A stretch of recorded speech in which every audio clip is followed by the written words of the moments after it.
रविवार का दिन सृष्टि के प्राणदाता सूर्य देव को समर्पित है। वे केवल प्रकाश के देवता ही नहीं, बल्कि सत्य, स्वास्थ्य और सुख के अधिपति भी हैं। संपूर्ण ब्रह्मांड उनके तेज से प्रकाशित है और प्रत्येक जीव के हृदय में वही जीवन शक्ति के रूप में विद्यमान है। कहा गया है, सूर्य आत्मा जगतस्तस्थुषष्ठ, अर्थात सूर्य देव समस्त चल अचल प्राणियों के आत्मस्वरूप हैं। जो व्यक्ति रविवार के दिन श्रद्धा से सूर्य व्रत करता है, सूर्य देव की कथा सुनता है और जल में अर्घ्य अर्पित करता है, उसके जीवन से दुख, रोग और दुर्भाग्य स्वयं दूर हो जाते हैं। रविवार व्रत का महत्व पुराणों में वर्णित है कि जो रविवार के दिन उपवास करता है, सूर्य देव को अर्घ्य देकर लाल पुष्प, लाल वस्त्र और लाल फल चढ़ाता है और शाम को दीपक जलाकर यह कथा सुनता है, उसके जीवन से न केवल दुख समाप्त होते हैं, बल्कि उसकी संतानें दीर्घायु और तेजस्वी होती हैं। सूर्य देव का व्रत केवल स्वास्थ्य और संपत्ति का स्रोत नहीं, बल्कि आत्मिक शुद्धि का माध्यम भी है। यह व्रत मनुष्य के हृदय में सत्य, धैर्य और आत्मबल भर देता है। सूर्योदय सूर्य व्रत से लाभ: रोगनाश, शरीर से दुर्बलता, नेत्र दोष और मानसिक रोग मिटते हैं। धन वृद्धि, घर में दरिद्रता समाप्त होती है, अन्न और वैभव बढ़ता है। संतान सुख, वंश वृद्धि होती है और संतान आज्ञाकारी बनती है। यश कीर्ति, समाज में सम्मान बढ़ता है। संकटनाश, जीवन के सभी दुख, क्लेश और शत्रु बाधाएं दूर होती हैं। सूर्यदेव का व्रत विधान: रविवार को प्रातःकाल स्नान करके शुद्ध वस्त्र धारण करें, पूर्व दिशा की ओर मुख करके तांबे के लोटे में जल, लाल पुष्प, अक्षत, गुड़ और लाल चंदन मिलाकर 3 बार सूर्य को अर्घ्य दें। फिर प्रार्थना करें, एयुएम घृणे सूर्याय नमः। हे प्रभु सूर्यदेव, आप मेरे जीवन का अंधकार मिटाएं, मुझे सत्य, बल और शांति प्रदान करें। इसके बाद सूर्यदेव की यह व्रत कथा सुनें। यह कथा केवल सुनना नहीं, यह प्रकाश से अपने भीतर के अंधकार को जीतने का साधन है। कथा की रचना: यह रविवार व्रत कथा 10 भागों में रची गई है। प्रत्येक भाग में एक भक्त की सच्ची भक्ति और सूर्यदेव की कृपा का प्रसंग है।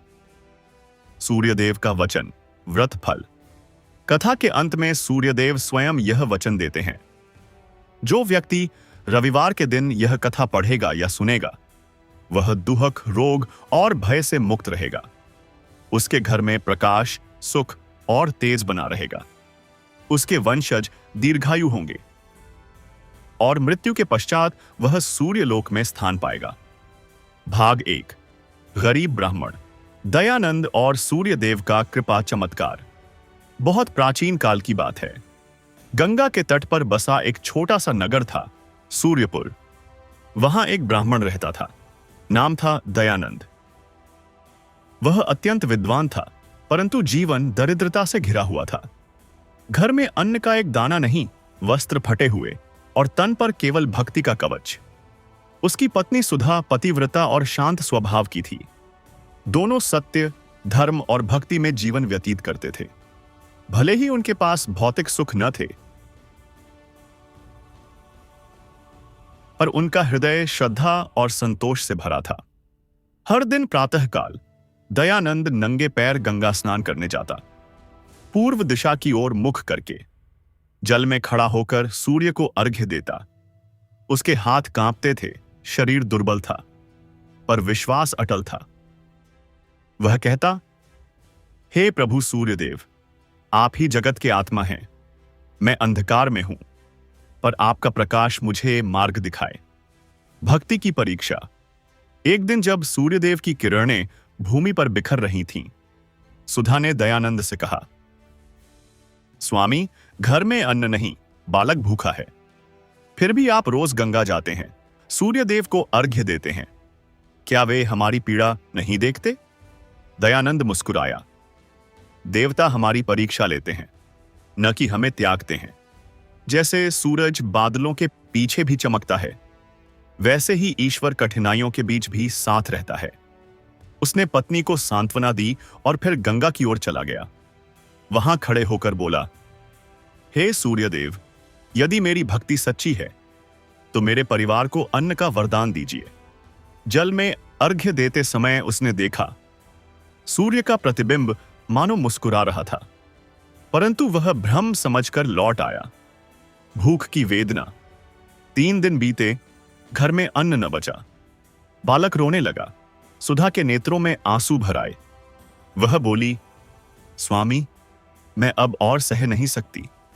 दयानंद ने शांत स्वर में कहा, सुधा, विश्वास रखो, जब सूर्य की पहली किरण अंधकार को हर सकती है तो उसकी कृपा हमारे जीवन को क्यों नहीं। वह रात भर जप करता रहा। एयू घृणी सूर्याय नमः। उसकी आवाज धीमी थी पर भक्ति प्रबल थी। सूर्यदेव का प्रथम संकेत। अगले दिन जब वह गंगा किनारे पहुंचा तो उसने देखा कि जल के पास एक स्वर्ण कमल तैर रहा है। वह चमक रहा था और उसकी पंखुड़ियों पर लिखा था, भक्त दयानंद, यह सूर्य की कृपा का प्रथम प्रसाद है। दयानंद चकित हुआ। उसने कमल उठाया और घर लाया। कमल को खोलने पर उसमें 3 स्वर्ण मुद्राएं थीं। सुधा रो पड़ी, प्रभु, यह चमत्कार है। दयानंद ने कहा, नहीं, यह परीक्षा का परिणाम है। यह हमें याद दिलाने आया है कि भक्ति कभी व्यर्थ नहीं जाती। सुख का आरंभ और नई परीक्षा। अब उनके घर में धीरे धीरे सुख आने लगा। लोग दयानंद के पास आने लगे, धर्म सुनने लगे, आशीर्वाद लेने लगे। पर समय ने एक और परीक्षा रखी। एक दिन पड़ोसी ने ईर्ष्या से कहा, ब्राह्मण, यह स्वर्ण तुझे चोरी से मिला होगा। गांव में चर्चा फैल गई। दयानंद ने कुछ नहीं कहा, केवल सूर्य को देखकर मुस्कुराया। वह बोला, जो न्याय का देव है उसके भक्त को कोई अन्याय नहीं छू सकता। सूर्यदेव का प्रकट होना। अगले रविवार जब वह अर्घ्य दे रहा था तो अचानक सूर्य का प्रकाश और तीव्र हो गया। जल के भीतर से एक तेजस्वी रूप निकला। स्वर्ण वर्ण, त्रिशूल समान किरणें, हाथ में कमल, नेत्रों में तेज और करुणा। वह स्वयं सूर्यदेव थे। दयानंद भूमि पर गिर पड़ा। प्रभु, आपके दर्शन पाकर मैं धन्य हुआ। सूर्यदेव बोले, वत्स दयानंद, तेरी भक्ति ने मुझे प्रसन्न किया है। तूने भूख, तिरस्कार और अपमान में भी मेरा नाम नहीं छोड़ा। अब से तेरे घर से कभी अन्न समाप्त नहीं होगा। तेरी संतानें तेजस्वी, धर्मनिष्ठ और दीर्घायु होंगी।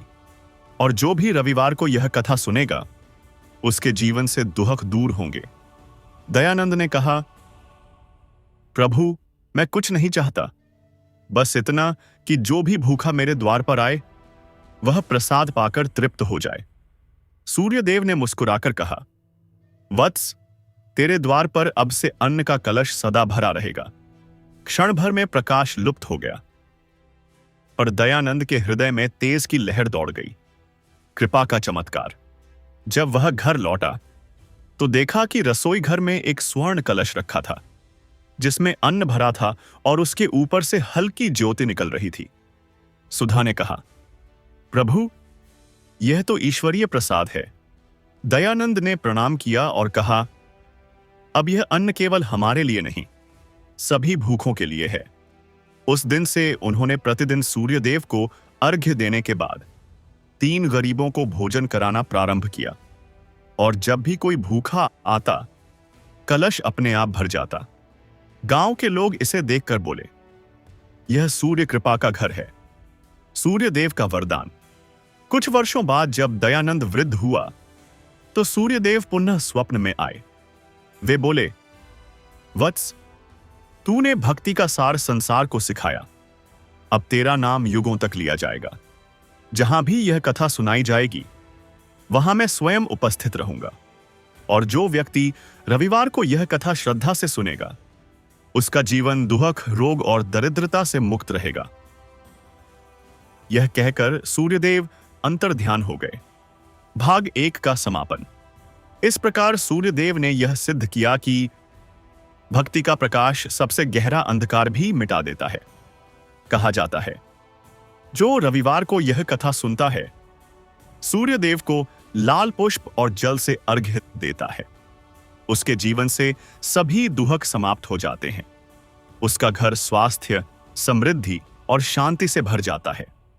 आज भी सूर्यपुर में दयानंद के नाम से मंदिर है, जहां लोग कहते हैं, सूर्यदेव का प्रकाश अंधकार में भी साथ देता है।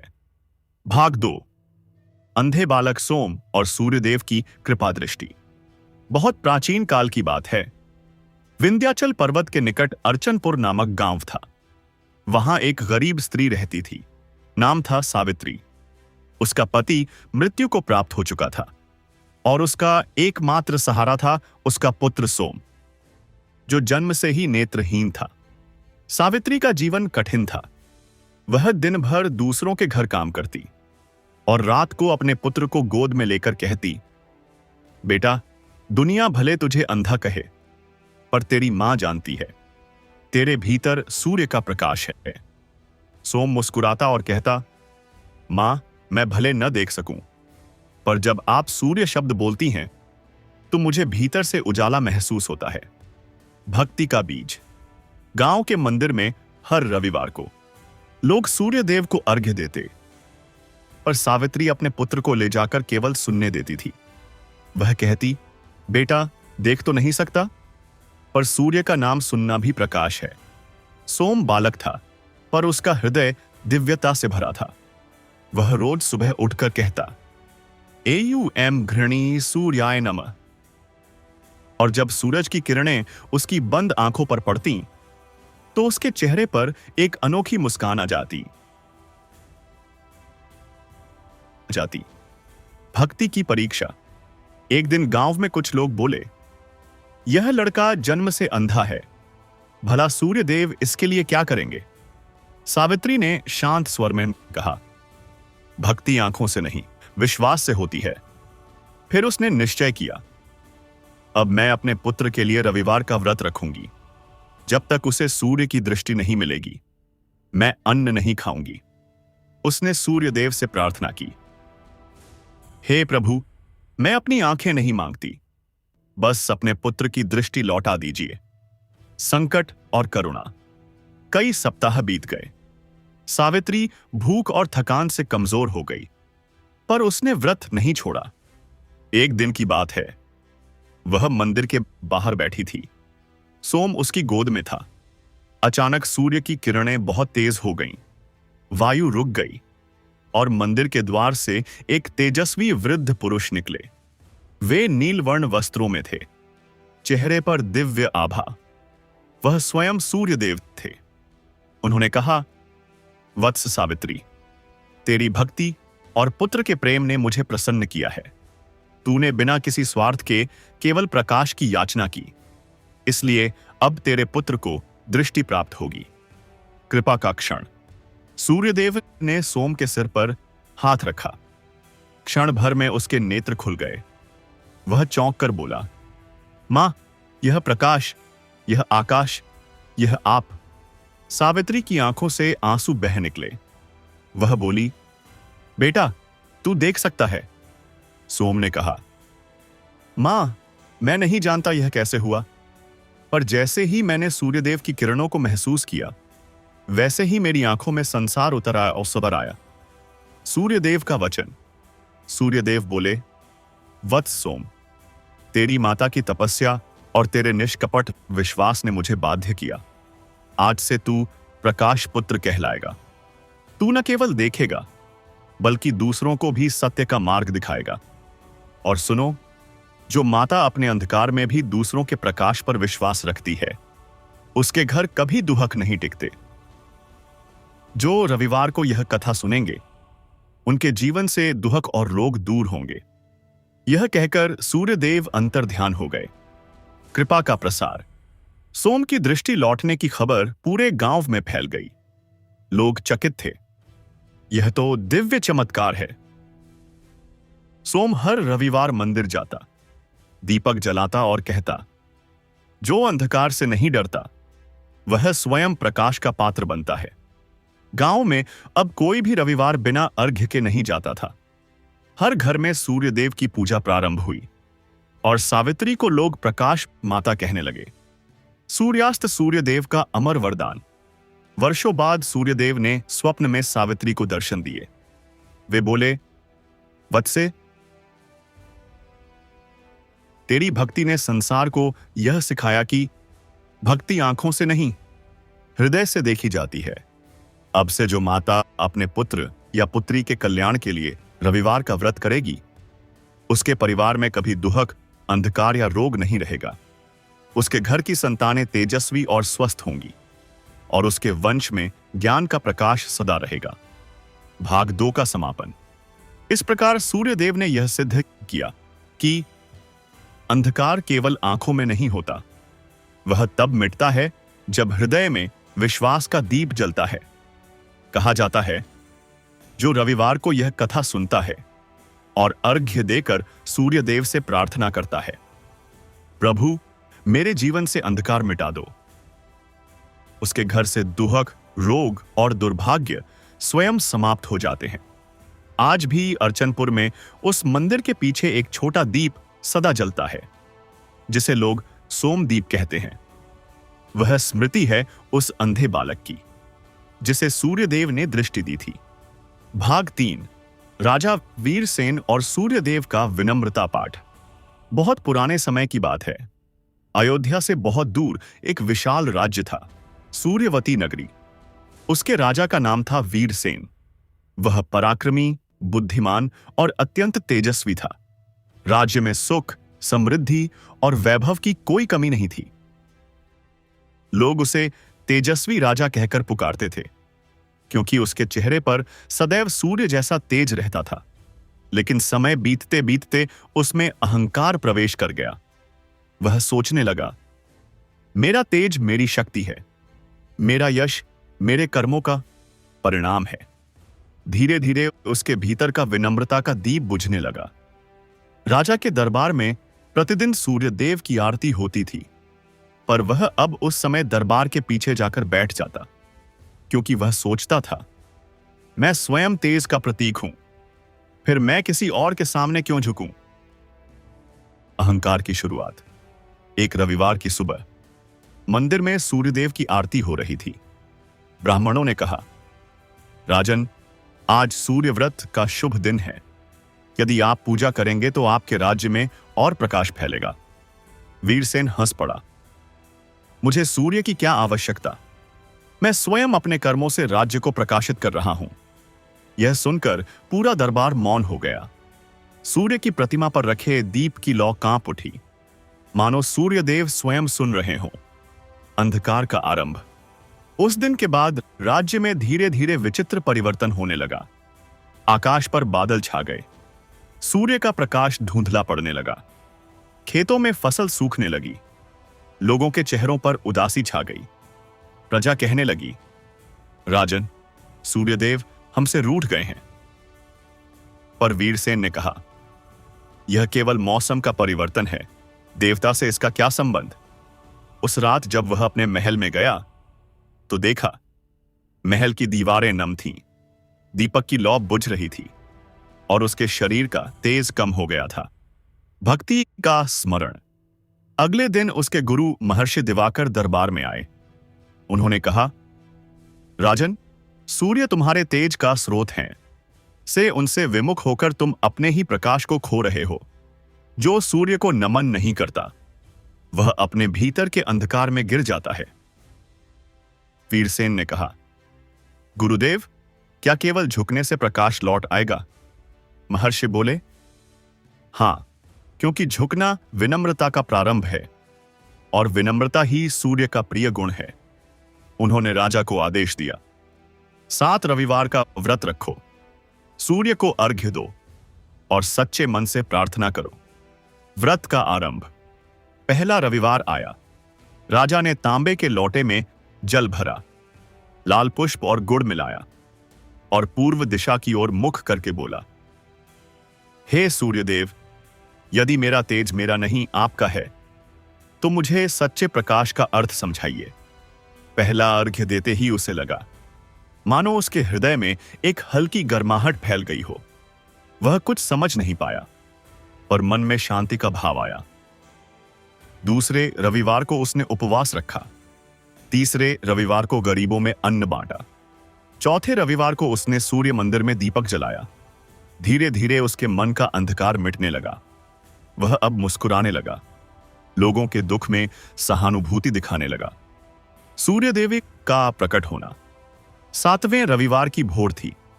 राजा गंगा किनारे अर्घ्य देने पहुंचा। सूर्य की पहली किरण जब जल पर पड़ी तो उसके सामने स्वर्ण कमल खिल उठा। उस कमल से प्रकाश की लहरें उठीं और जल के भीतर से एक दिव्य रूप निकला। वह स्वयं सूर्य देव थे। राजा भूमि पर गिर पड़ा।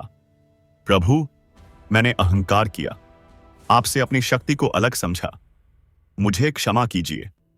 सूर्यदेव बोले, वत्स वीरसेन, तेरा तेज तेरा नहीं था, वह मेरा अंश था। जो इसे अपना समझ लेता है वह अंधकार में चला जाता है, और जिसने अपने अहंकार को त्याग दिया वह फिर से तेजस्वी बन जाता है। कृपा का चमत्कार। सूर्यदेव ने कहा, अब मैं तेरे राज्य पर पुनः प्रकाश बरसाऊंगा। तू हर रविवार व्रत कर और प्रजा को सूर्य आराधना का महत्व बताना। जो इस व्रत को करेगा उसके जीवन से दुहक और अहंकार दोनों मिट जाएंगे। राजा ने कहा, प्रभु, अब मैं अपने तेज को आपकी सेवा में लगाऊंगा। क्षण भर में आकाश स्वच्छ हो गया। सूर्य का प्रकाश पूरे राज्य में फैल गया। फसलें लहलहा उठीं। लोग हर्षित हो उठे। वीरसेन अब प्रतिदिन सूर्योदय से पहले उठता और प्रजा के साथ मिलकर अर्घ्य देता। वह कहता, यह प्रकाश मेरा नहीं, यह प्रभु सूर्य का है, जिन्होंने मेरे जीवन से अंधकार मिटाया। सूर्यदेव का अमर वचन। कई वर्ष बाद सूर्यदेव पुनः स्वप्न में आए। वे बोले, वत्स वीरसेन, तेरी विनम्रता ने मेरे हृदय को प्रसन्न किया है। अब से जो राजा, व्यापारी या गृहस्थ रविवार को यह कथा सुनेगा वह अहंकार और दुहक से मुक्त रहेगा। उसका घर प्रकाश, सुख और यश से भर जाएगा। भाग 3 का समापन। इस प्रकार सूर्यदेव ने यह सिद्ध किया कि जिसने अपने अहंकार को त्याग दिया वही सच्चे तेज का अधिकारी है। कहा जाता है, जो रविवार को यह कथा सुनकर सूर्य को जल अर्पित करता है और विनम्रता से प्रणाम करता है, उसके जीवन में कभी दुहक, अपमान या असफलता नहीं आती। उसका मुख सूर्य के समान तेजस्वी और हृदय करुणामय बन जाता है।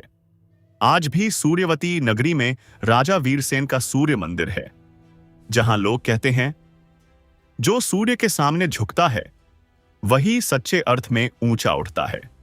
भाग 4। विधवा सुनीता और सूर्यदेव की करुणा कथा। बहुत पुराने समय की बात है। गंगा तट के पास एक छोटा सा ग्राम था, सूर्य तीर्थपुर। वहीं रहती थी एक विधवा स्त्री, सुनीता। उसकी उम्र अभी 30 वर्ष से अधिक नहीं थी, पर चेहरे पर दुहक का गहरा साया था। उसका पति एक व्यापारी था जो समुद्र यात्रा के दौरान तूफान में डूब गया था।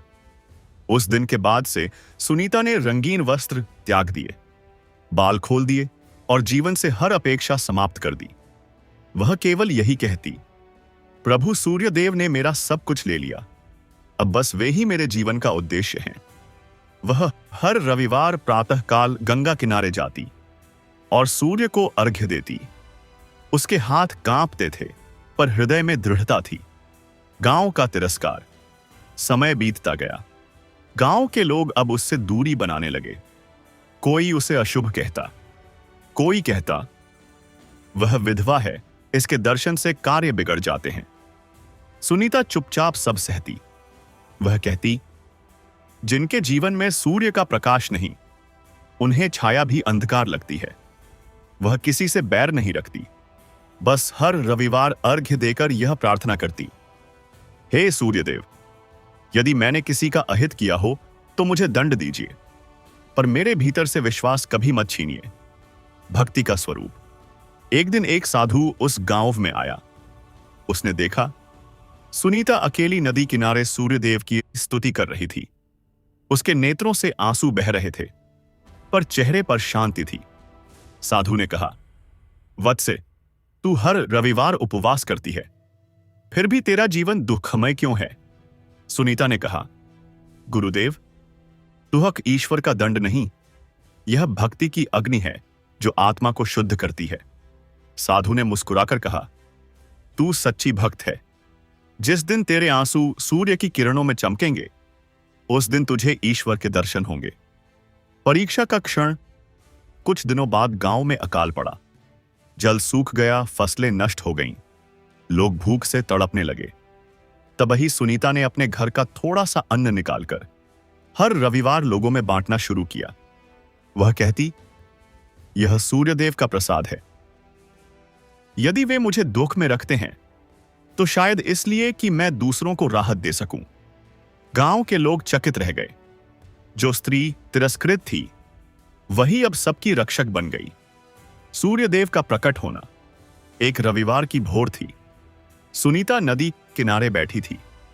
सूर्य को अर्घ्य देने के बाद ध्यान में लीन हो गई। अचानक आकाश में एक दिव्य तेज फैला। गंगा का जल सुनहरी किरणों से चमक उठा और वहां स्वयं सूर्यदेव प्रकट हुए। उनका स्वर गंभीर परंतु करुणा से भरा था। वे बोले, वत्से सुनीते, तेरी सहनशीलता और सेवा ने मुझे प्रसन्न किया है। तूने संसार से तिरस्कार पाया, पर कभी मेरे नाम से विश्वास नहीं छोड़ा। अब मैं तेरे जीवन को फिर से प्रकाशित करूंगा। सुनीता ने आंखें खोलीं और हाथ जोड़कर कहा, प्रभु, मुझे कुछ नहीं चाहिए। यदि मेरी सेवा सच्ची हो तो इस गांव के लोगों को सुख दे दीजिए। सूर्यदेव मुस्कुराए। तेरे जैसी निस्वार्थ भक्त दुर्लभ होती है। तेरे नाम से अब यह स्थान सुनीता तीर्थ कहलाएगा। जो यहां स्नान करेगा, उसके दुहक और दरिद्रता मिट जाएगी। कृपा का चमत्कार। क्षण भर में आकाश में वर्षा होने लगी। धरती पर नई फसलें उग आईं। गांव के लोग दौड़कर सुनीता के चरणों में गिर पड़े। मां, हमने तुम्हें अशुभ कहा, पर तुम तो सौभाग्य की मूर्ति निकली। सुनीता ने कहा, मैं नहीं, यह सूर्यदेव का प्रकाश है। उस दिन से गांव में हर रविवार सामूहिक पूजा होने लगी। हर घर से लोग अर्घ्य लेकर आते और कहते, जिनकी भक्ति में करुणा है, उन्हीं पर सूर्यदेव की कृपा होती है। सूर्यदेव का अमर वचन। कई वर्ष बाद सूर्यदेव ने स्वप्न में सुनीता को दर्शन दिए। वे बोले, वत्से, तूने दुहक को भक्ति में बदल दिया। अब से जो स्त्री या पुरुष रविवार को यह कथा सुनेगा और दूसरों के दुख को बांटेगा, उसके जीवन से दुख का नामो निशान मिट जाएगा।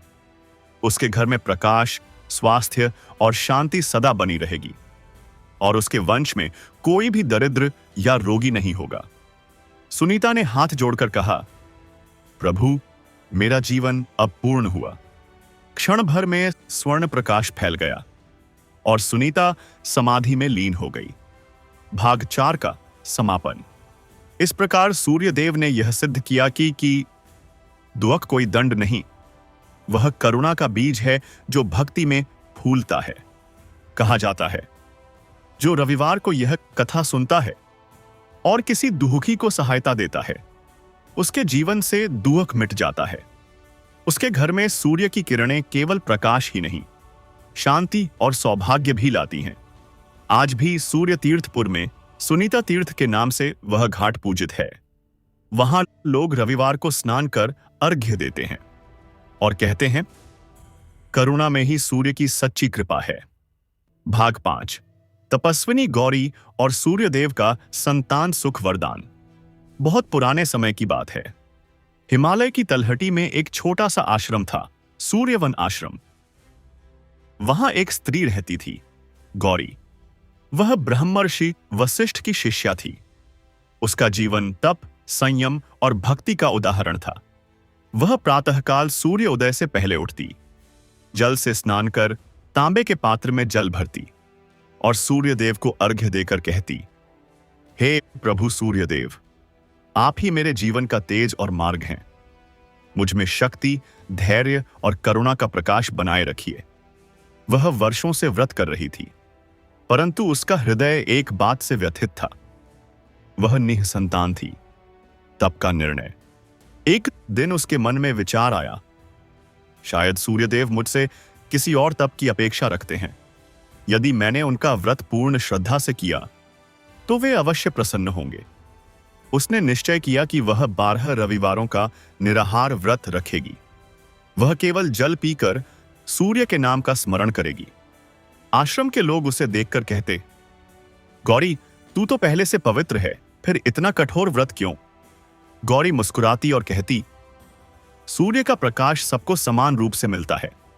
मैं केवल अपने भीतर की छाया मिटाना चाहती हूं। भक्ति की परीक्षा। व्रत के 7वें रविवार तक वह अत्यंत दुर्बल हो गई। शरीर कांपता था पर मन अटल था। वह हर भोर गंगा के तट पर जाती और सूर्य को अर्घ्य देते हुए कहती, हे प्रभु, मैं कुछ नहीं मांगती, बस मुझे इतना सामर्थ्य दीजिए कि मैं आपकी उपासना पूर्ण कर सकूं। 11वें रविवार की सुबह जब वह अर्घ्य देने गई तो उसके शरीर से रक्त बहने लगा। लोग डर गए, पर गौरी ने हाथ जोड़े रखे और बोली, यह शरीर तो मिट्टी का है, पर मेरी आत्मा सूर्य की किरणों से जुड़ी है। वह बेहोश होकर गिर पड़ी। सूर्यदेव का करुणा प्रकट होना। अचानक आकाश में तेजस्वी प्रकाश फैला। चारों ओर नीलिमा छा गई। जल की लहरें सोने जैसी चमक उठीं और वहीं सामने प्रकट हुए स्वयं सूर्यदेव। स्वर्ण वर्ण देह, मुकुट से निकलती किरणें, करुणा से भरे नेत्र। वे बोले, वत्स गौरी, तेरा तप मुझे बाध्य कर गया। तूने निस्वार्थ भाव से मेरी उपासना की है। अब तुझे वह मिलेगा जिसकी तुझे सबसे अधिक चाह थी। गौरी ने आंखें खोली और बोली, प्रभु, यदि आपकी कृपा हो तो मुझे संतान दीजिए जो आपके समान तेजस्वी और धर्मनिष्ठ हो। सूर्यदेव बोले, तथास्तु, तेरे गर्भ से एक पुत्र उत्पन्न होगा जो सूर्यकुल की भांति तेजस्वी और यशस्वी होगा। वह धर्म का प्रचार करेगा और तेरे वंश को अमर करेगा। कृपा का चमत्कार। कई माह बाद आश्रम में यह समाचार फैला, गौरी माता को गर्भ प्राप्त हुआ है। सब लोग अचंभित थे क्योंकि वह तपस्विनी वृद्धा हो चली थी। समय बीता और गौरी ने एक बालक को जन्म दिया। उसके शरीर से सूर्य की हल्की आभा निकल रही थी। उसका नाम रखा गया प्रकाश। बालक अत्यंत तेजस्वी और शांत स्वभाव का था। जब वह खेलता तो उसकी हंसी सुनकर वृक्षों की पत्तियां झूम उठती। गौरी समझ गई कि यह सूर्यदेव का अंश है, सूर्यदेव का वचन। कुछ वर्षों बाद सूर्यदेव स्वप्न में प्रकट हुए। उन्होंने कहा, वत्स गौरी, तेरे व्रत ने यह सिद्ध किया कि सच्ची भक्ति में असंभव भी संभव हो जाता है। अब से जो भी स्त्री निसंतान हो और रविवार को यह कथा सुनेगी, वह संतान सुख प्राप्त करेगी। यदि वह सूर्य को अर्घ्य देकर यह कहे, हे प्रभु, मुझे भी गौरी समान विश्वास दीजिए, तो मैं उसकी गोद भर दूंगा। गौरी ने आंसुओं से कहा, प्रभु, मैं धन्य हुई। मेरा जीवन अब आपका प्रसाद है। कृपा का प्रसार। प्रकाश बड़ा होकर ऋषि बना। उसने सूर्यदेव के नाम पर एक विशाल यज्ञ किया जिसमें कहा गया, सूर्य व्रत ही जीवन का दीप है। तब से सूर्यवन आश्रम गौरी तप तीर्थ कहलाने लगा। वहां हर रविवार महिलाएं संतान सुख की कामना से व्रत करती हैं और सूर्य को अर्घ्य देकर यह कथा सुनती हैं। भाग 5 का समापन। इस प्रकार सूर्यदेव ने यह सिद्ध किया कि भक्ति जब तप में बदलती है तो वह केवल आत्मा को नहीं, वंश को भी प्रकाशित करती है। कहा जाता है, जो स्त्री रविवार को यह कथा सुनती है और सूर्यदेव को लाल पुष्प और जल अर्पित करती है, उसे संतान सुख, दीर्घायु और घर में सुख समृद्धि की प्राप्ति होती है। उसके वंश में प्रकाश और धर्म सदा स्थिर रहते हैं। आज भी सूर्यवन आश्रम में गौरी तप तीर्थ पर हर रविवार सूर्यदेव के नाम का यज्ञ होता है, जहां महिलाएं यह प्रार्थना करती हैं, हे प्रभु सूर्यदेव, मेरे जीवन का अंधकार मिटाकर मेरे वंश को आपका प्रकाश बनाइए। भाग 6 है व्यापारी सोमदत्त और सूर्यदेव का धर्मदान चमत्कार। बहुत पुराने समय की बात है। समुद्र के किनारे बसा एक समृद्ध नगर था, सौर्यपट्टन। वहां एक धनी व्यापारी रहता था, नाम सोमदत्त। उसके पास असीम धन, रत्न और नौकाएं थीं। उसके गोदाम सोने चांदी से भरे थे, पर उसके मन में सदा एक शून्यता थी। वह कहता था, मेरे पास सब कुछ है, पर मुझे शांति नहीं मिलती। हर रविवार को वह मंदिर के पास से गुजरता, पर कभी सूर्य को अर्घ्य नहीं देता। वह सोचता, मेरी सफलता मेरी मेहनत का फल है, देवताओं का इसमें क्या योगदान। अहंकार का बीज। एक दिन नगर में अकाल पड़ा। लोग भूख से व्याकुल हो उठे। वे सोमदत्त के घर पहुंचे और बोले, सेठ जी, आपके गोदामों में अन्न है, थोड़ा हमें भी दे दीजिए। सोमदत्त ने तिरस्कार से कहा, मैंने यह धन अपने परिश्रम से कमाया है, इसे यूं ही क्यों बांट दूं। लोग निराश होकर लौट गए। उस रात सोमदत्त ने स्वप्न देखा। आकाश में सूर्यदेव का रूप था और उनका स्वर गूंज रहा था, धन केवल रखने के लिए नहीं, बांटने के लिए होता है। जिसने दान छोड़ा उसने प्रकाश भी खो दिया। वह घबराकर जाग उठा। भक्ति की ओर पहला कदम। अगले दिन उसने देखा कि उसके गोदामों में अन्न सड़ने लगा है। जहां जहां वह हाथ लगाता, वहां से दुर्गंध आती। वह समझ गया कि यह कोई संकेत है। वह नगर के एक वृद्ध ब्राह्मण के पास गया। ब्राह्मण ने कहा, सेठ जी, यह सब आपके कर्मों का परिणाम है। आपने अपने धन में सूर्य का अंश नहीं रखा, इसलिए उसमें जीवन नहीं बचा। यदि आप रविवार को सूर्य व्रत करें और लोगों को अन्न दान दें, तो आपकी संपत्ति फिर जीवित हो जाएगी। सोमदत्त ने पहली बार अपने जीवन में विनम्रता से सिर झुकाया। उसने कहा, मैं व्रत करूंगा, पर कैसे? ब्राह्मण ने उसे विधि बताई। प्रत्येक रविवार प्रातःकाल स्नान करके पूर्व दिशा की ओर मुख करके सूर्य को जल अर्पित करो और लाल पुष्प, गुड़ तथा तांबे का दान करो। व्रत का आरंभ। पहले रविवार को वह शर्माता हुआ मंदिर पहुंचा।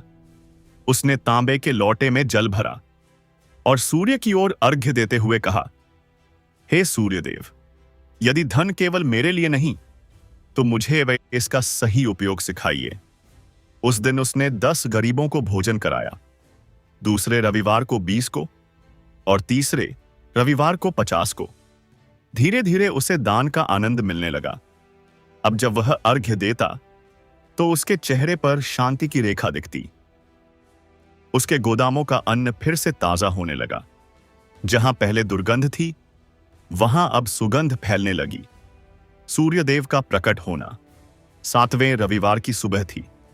सोमदत्त मंदिर पहुंचा। वहां अर्घ्य देकर ध्यान में बैठ गया। अचानक मंदिर के भीतर स्वर्ण आभा फैल गई।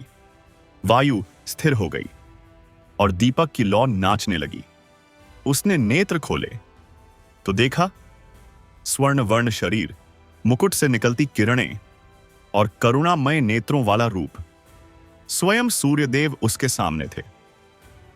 वह भूमि पर गिर पड़ा। प्रभु, मुझे क्षमा कीजिए। मैंने धन को अपना बल समझा, आपकी कृपा को नहीं। सूर्यदेव बोले, वत्स सोमदत्त, तू अब सच्चा व्यापारी बन गया है। धन का व्यापारी नहीं, धर्म का व्यापारी। जो देता है वही पाता है, जो बांटता है वही समृद्ध होता है। अब से तेरे गोदाम सदा भरे रहेंगे, पर उनमें से जितना तू दान करेगा वह दुगुना होकर लौटेगा। कृपा का चमत्कार। क्षण भर में सूर्यदेव अदृश्य हो गए, पर मंदिर में तेजस्वी प्रकाश रह गया। सोमदत्त ने प्रण लिया, अब से मैं अपने धन को दूसरों की सेवा में लगाऊंगा। उसने नगर में अन्न सूर्यशाला स्थापित की, जहां हर रविवार गरीबों को भोजन कराया जाता था। लोग कहते, जिस घर से सूर्य की भक्ति निकलती है, वहां अन्न कभी समाप्त नहीं होता। समय बीता। सोमदत्त वृद्ध हुआ, पर उसके गोदाम और दान दोनों बढ़ते रहे। उसकी संतानें भी वही परंपरा निभाने लगीं। सूर्यदेव का अमर वचन। एक रात सूर्यदेव ने उसके स्वप्न में दर्शन दिए। वे बोले, वत्स सोमदत्त, तेरे दान ने मुझे प्रसन्न किया है। अब से जो व्यापारी, गृहस्थ या ब्राह्मण रविवार को यह कथा सुनेगा और अपने धन में से अंश दान करेगा, उसके घर से दरिद्रता और दुहक सदा के लिए मिट जाएंगे। उसके धन में सूर्य की ज्योति समाई रहेगी और उसका वंश सदा प्रकाशमय रहेगा। सोमदत्त ने हाथ जोड़कर कहा, प्रभु, अब मैं जान गया कि सच्चा धन वही है जो दूसरों के काम आए। भाग 6 का समापन। इस प्रकार सूर्यदेव ने यह सिद्ध किया कि दान ही धन का वास्तविक स्वरूप है और जो सूर्य को समर्पित धन देता है उसके घर कभी अंधकार नहीं आता। कहा जाता है, जो रविवार को यह कथा सुनता है सूर्य को अर्घ्य देकर किसी भूखे को भोजन कराता है, उसका जीवन दुहक, रोग और दरिद्रता से मुक्त हो जाता है। आज भी सौर्यपट्टन में अन्न सूर्यशाला नामक स्थान पर हर रविवार गरीबों को भोजन कराया जाता है। वहां यह शिलालेख अंकित है, जहां दान है वहां सूर्य है, जहां सूर्य है वहां कभी अंधकार नहीं। भाग 7। ऋषि सौमित्र और सूर्यदेव का ज्ञान परीक्षण। बहुत पुराने समय की बात है। नर्मदा नदी के तट पर सौर्याश्रम नामक एक पवित्र स्थान था। वहां एक महान ऋषि रहते थे, नाम सौमित्र। उनका ज्ञान असीम था। वेद, उपनिषद और ज्योतिष शास्त्र सब उनके अधीन थे। लोग उन्हें प्रकाश ऋषि कहते थे, क्योंकि कहा जाता था कि वे सूर्यदेव के विशेष उपासक हैं। परंतु समय के साथ उनके मन में धीरे धीरे एक भाव प्रवेश करने लगा, मुझे सूर्य का ज्ञान प्राप्त हो चुका है, अब वे मुझे और क्या दे सकते हैं। उनका अहंकार छिपा हुआ था, पर ईश्वर की दृष्टि में कुछ भी छिपा नहीं रहता। ज्ञान की सीमा। एक दिन उनके आश्रम में एक वृद्ध साधु आए। वे बोले, ऋषिवर, सुना है आप सूर्य के समान तेजस्वी हैं, तो क्या आप बता सकते हैं कि सूर्यदेव की किरणें कहां से जन्म लेती हैं? सौमित्र हंसे, यह कोई रहस्य नहीं। वेदों में लिखा है, सूर्य का तेज ब्रह्म से उत्पन्न होता है। वृद्ध बोले, तो क्या ब्रह्म सूर्य के भीतर है या सूर्य ब्रह्म के भीतर? सौमित्र कुछ क्षण मौन रहे। उन्होंने उत्तर दिया, यह प्रश्न शास्त्रों में नहीं लिखा। वृद्ध मुस्कुराए और बोले, जब शास्त्र मौन हो जाएं, तो वहां भक्ति बोलती है। यह कहकर वे अदृश्य हो गए। सौमित्र को लगा, यह कोई साधारण व्यक्ति नहीं था। शायद सूर्यदेव स्वयं मेरी परीक्षा लेने आए थे। पश्चाताप और संकल्प। उस रात सौमित्र ध्यान में बैठे। उन्होंने कहा, हे सूर्यदेव, यदि मैं केवल शब्दों से आपकी उपासना करता हूं तो मेरा ज्ञान व्यर्थ है।